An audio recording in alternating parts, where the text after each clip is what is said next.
Sandy was a little mermaid with scales that shimmered like 1,000 sunsets, but she was lonely. Her cave was filled with beautiful shells and smooth, colorful pebbles, but she had no one to share them with. The fish were nice, but they were terrible at playing tag.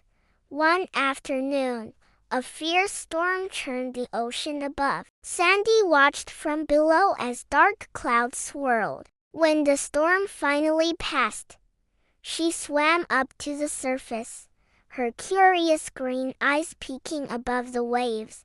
The beach was littered with seaweed and driftwood, and there, tangled in a clump of kelp, was a creature she had never seen before. It was wet and shivering, with sandy-colored fur and 4 clumsy legs. It let out a sad little sound. Aroo! Sandy's heart gave a flip. She swam closer. The creature wagged its tail, but it wasn't a graceful mermaid tail. It was a small, hopeful, furry tail.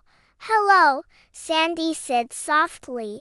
The creature barked, a short, happy sound that made Sandy jump. It struggled free of the kelp and shook itself, spraying water everywhere. It had a friendly, wet nose and ears that flopped when it tilted its head. "I'm Sandy," said the mermaid. "Who are you?" The creature panted, its tongue lolling out. "Woof," it said.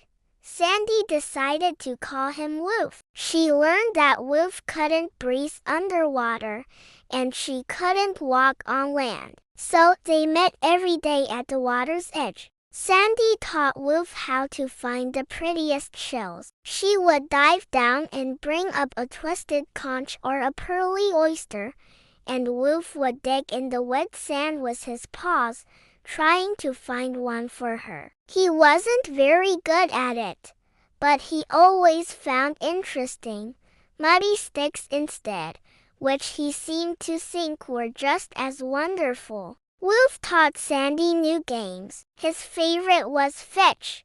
He would find a piece of driftwood, bark, and race into the waves after it. Sandy would then swim alongside him, her powerful tail propelling her through the water as he paddled with his paws. They'd race back to shore, laughing and barking and splashing. They were the very best of friends. One day, a family came walking down the beach. A little girl pointed and shouted, "Buster, there he is!" Woof's ears perked up. He let out an excited bark and bounded toward them, jumping and licking their hands. He had found his family. Sandy's heart sank. She swam out a little deeper, her fins drooping. This was it. Her friend was going home. But Woof, Buster, ran back to the water's edge. He barked and wagged his tail, looking from his family to Sandy and back again. The little girl walked over. She looked at Sandy with wide, amazed eyes. "You're friends with Buster?" she asked. Sandy nodded shyly. "He's my best friend." The little girl smiled a bright, sunny smile. "Thank you for keeping him safe after the storm." Then she had an idea. "We come to this beach every summer. We could come visit every single day." And that's exactly what they did. Every summer, from that day on, Buster would race down the beach to the water's edge, barking a happy hello, and Sandy would be waiting, with a new shell or a smooth pebble to show him.